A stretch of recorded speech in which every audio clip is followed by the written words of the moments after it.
रोहित बेहरा, रामेश्वर पात्र,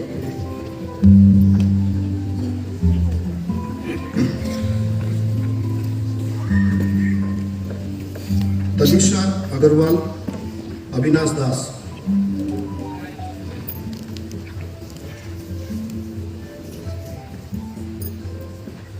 आदित्य कुमार पात्र, Aditya Mahapatra.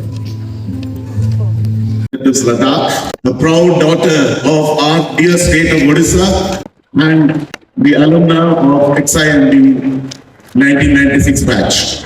Thank you, dear Vice Chancellor, for your inspiring leadership and for taking this university from strength to strength. We thank our Chief Finance Officer for readily giving us the resources in time. Respected deans, faculty, congratulations for mentoring these students all these years and for being a model to them.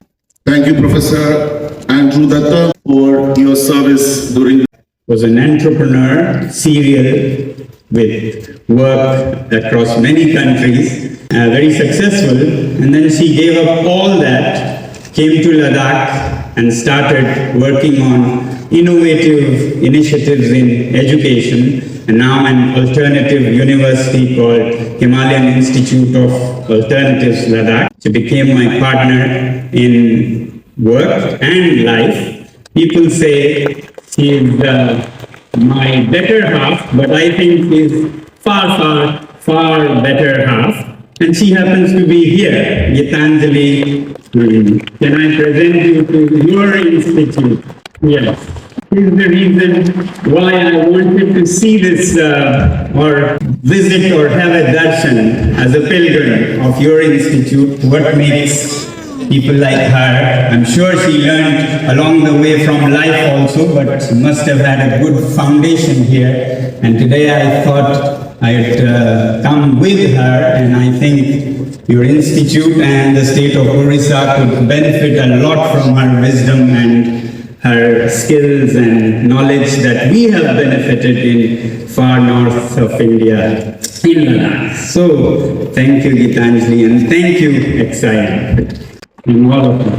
Now, dignitaries, my dear, most importantly, the students graduating here, their parents, and all the teachers who are behind them. I wish you all heartiest congratulations for graduating today. It's a great moment for all the teachers who are behind their successful learning stint here in this institute. While many think convocation is the end of their stay and stint here, but I think it is actually the beginning of real learning, because best of institutions teach how to learn rather than teach everything in the world. You can only teach them to learn, and learning actually begins from here, because within the formal walls of classrooms and institutes you can only do so much.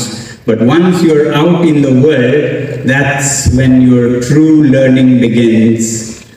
And it's a very different world. Many of the things you learn in classrooms may not even apply. You may have to acquire many new ways of thinking, approaches and skills. Now, I thought it would be very good to share some of my life lessons in learning to be problem solvers, to be leaders in your fields. Because I think we may be engineers, teachers, managers, but the best thing to be is problem solvers, because the world is full of problems, and if you're able to solve them, then you are true leaders.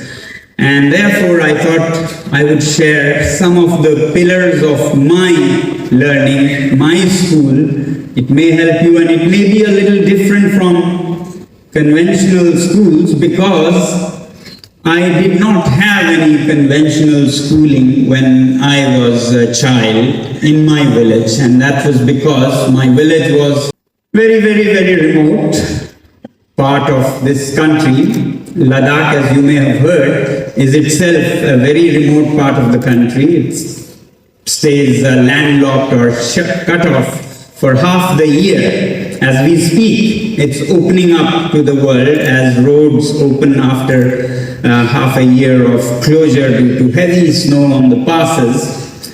So half the year it closes. That's how remote and far away it is. You can imagine Bhubaneswar being cut off for 2 or 3 days and there'll be riots. So we stay cut off for half the year almost. Now in that region, there was a little, or there is a tiny, tiny village where I was born. And this village is so small that it has only 5 households, or it had when I was a child. Today, I always like to say it has grown 100% to become a village of 10 households.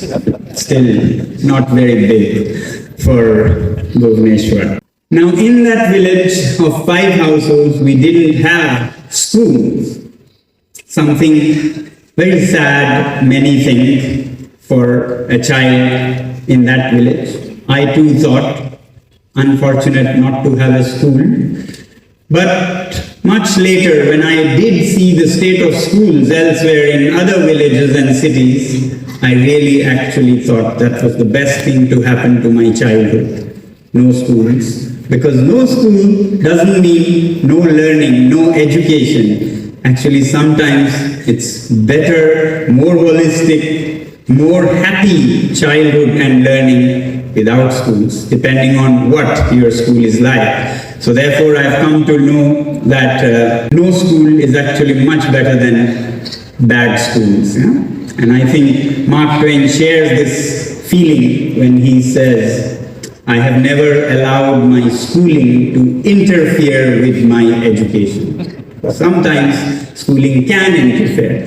In that kind of times and situation, how did my learning happen is what I thought I would share a little, because this will come handy during and after your college days are over and new learning from life begins. So, 9 years I didn't have any schools. Later I was dragged into some schools and there ended my true learning, which was happening in the village. And how did I learn without schools is what I thought I'd share, and I think it'll,